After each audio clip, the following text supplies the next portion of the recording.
14వ తారీఖున జనసేన పార్టీ ఆవిర్భావ దినోత్సవాన్ని పురస్కరించుకుని మా పార్టీ అధ్యక్షులు పవన్ కళ్యాణ్ గారి ఆదేశాల మేరకు పిఠాపురంలో చిత్రాడలో సభ నిర్వహణ, ఇక్కడ వచ్చిన అతిథులందరికీ కూడా అనేక సౌకర్యాలు ట్రాఫిక్ ఎక్కడ ఇబ్బంది లేకుండా, అదేవిధంగా జిల్లా ఎస్పీ గారు ఇతర అధికారులతోటి ఈ బందోబస్తు అరేంజ్మెంట్స్ అన్నీ కూడా సమీక్షించాం.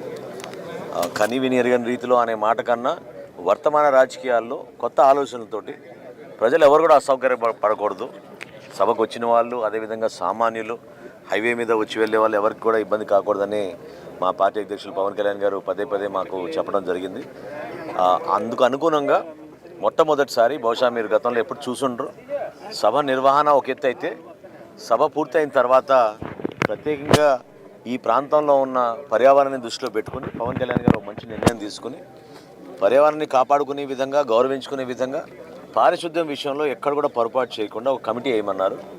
సో ఒక 25 మందితోటి కమిటీ వేసి స్థానిక నాయకులందరితో కూడా ఇక్కడ సభ అయిన మరుసటి రోజు వందల సంఖ్యలో శ్రమదానం చేసి అందరూ కూడా కేవలం ఈ సభ ప్రాంగణమే కాకుండా ఎక్కడైతే ఫ్లెక్సీలు కట్టినా, జెండాలు కట్టినా అన్నింటినీ కూడా జాగ్రత్తగా మళ్ళీ తీసి ప్రజలకి ఎక్కడ ఇబ్బంది కలగకూడదు అనేది మా పార్టీ అధ్యక్షులు పవన్ కళ్యాణ్ గారు కోరారు.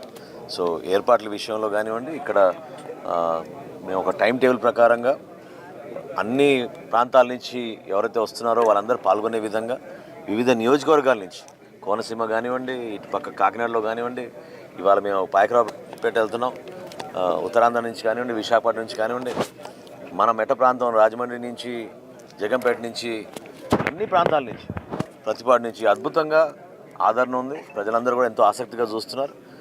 గెలిచినాక మొట్టమొదటిసారి జరుపుకోబోయే సభ ఎల్లప్పుడూ కూడా గుర్తుండే విధంగా పిఠాపురం ప్రజలకి ప్రత్యేకంగా మేము కృతజ్ఞత తెలుపుకోవడానికి మాకు ఒక అవకాశం కల్పించారు పవన్ కళ్యాణ్ గారు.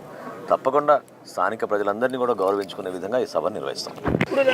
చూస్తారుగా, మీరే చూస్తారుగా.